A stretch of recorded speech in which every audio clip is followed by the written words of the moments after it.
మీరంతా చూస్తూ ఉన్నారు ఆంధ్రప్రదేశ్ రాజకీయాలు.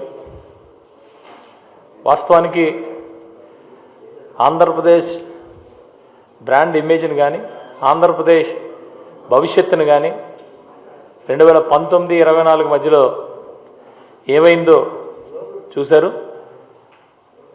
మరి ప్రపంచం మొత్తంలో ఉన్న తెలుగు ప్రజలు అంటే 2 రాష్ట్రాల ప్రజలు కూడా, అలాగే ముఖ్యంగా ఆంధ్రప్రదేశ్ ప్రజలు ఎన్నడూ లేనట్టు మరి 2024కి మన రాష్ట్రం కోసం మనం నిలబడాలి అనే ఒక ఉద్దేశంతో సొంత ఖర్చులతో ప్రపంచం మొత్తంలో ఉన్న తెలుగు వారందరూ కూడా రాష్ట్రాన్ని నిలబెట్టాలనే ఉద్దేశంతో వచ్చి కూటమి ప్రభుత్వానికి ఓటేసి ఈ ప్రభుత్వాన్ని తీసుకొచ్చిన తీరు కేవలం అదే ఒక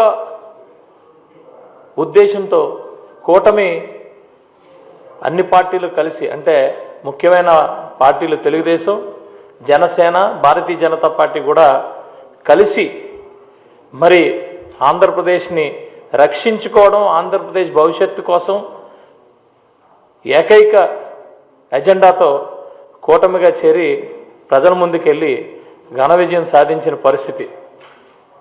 అయితే అన్ని పార్టీలు కలిసి రాష్ట్రాన్ని బాగు చేసుకుంటున్నప్పుడు నేను ఒక్కడనే పక్కన ఉన్నాను కాబట్టి నేనే అపోజిషను, నాకు అపోజిషన్ స్టేటస్ ఇవ్వాలి, ఏదేదో మాట్లాడుకుంటూ ఆయన ఏదో ప్రతి ఒక్క పరిస్థితి ఆయనే ఏదో హీరోలాగా, అసలు ఆయన తీరు, జగన్మోహన్ రెడ్డి తీరు చాలా అసహ్యంగా ఉంది.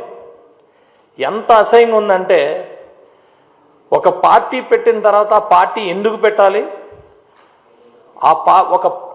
ఒక రాజకీయ పార్టీకి కావాల్సిన లక్షణాలేంటి, ఒక రాజకీయ నాయకుడికి కావాల్సిన లక్షణాలేంటి అనేది పూర్తిగా చూసి ప్రజలందరూ కూడా, కేవలం ఆంధ్రప్రదేశ్ ప్రజలే కాదు దేశ ప్రజలందరూ కూడా అసహించుకునే పరిస్థితికి వచ్చారు. కేవలం నాయకుడేనే కాదు, ఒక సామాన్య వ్యక్తి అయినా సరే ఎలా ఉంటారండి, తన సంపాదించిన సంపాదన తన కుటుంబానికి అందరికీ భరోసాగా ఉండాలి అనే ఒక ఉద్దేశంతోనే సామాన్య వ్యక్తి కూడా కష్టపడి సంపాదిస్తాడు. తల్లికి, చెల్లికి, పిల్లలకి, రేపటి తరాలకు ఉండాలని సామాన్య వ్యక్తి అయినా, అలాంటిది ఒక నాయకుడు రేపటి తరాల కోసం పనిచేసే పరిస్థితి వస్తుంది. కానీ జగన్ పరిస్థితి అలా కాదు.